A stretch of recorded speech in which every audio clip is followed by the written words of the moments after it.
हिरण्यवर्णाम् हरिणीम् सुवर्णरजतस्रजाम् चन्द्राम् हिरण्मयीम् लक्ष्मीम् जातवेदो महावह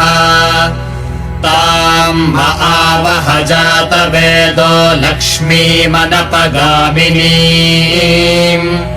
यस्याम् हिरण्यम् विन्देयङ्गामश्वम् पुरुषादहम् अश्वपूर्वाम् रथमध्याम् हस्तिनादप्रबोधिनीम् श्रियम् देवीमुपह्वये श्रीर्मा देवीर्जुषताम्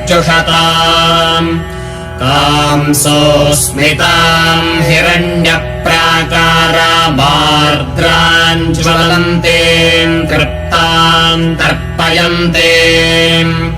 पद्मे स्थिताम् पद्मवर्णाम् तामिहोपह्वये श्रियम् चन्द्राम् प्रभासा यशसा ज्वलन्तीम् श्रियल्लोके देवजुष्टामुदाराम्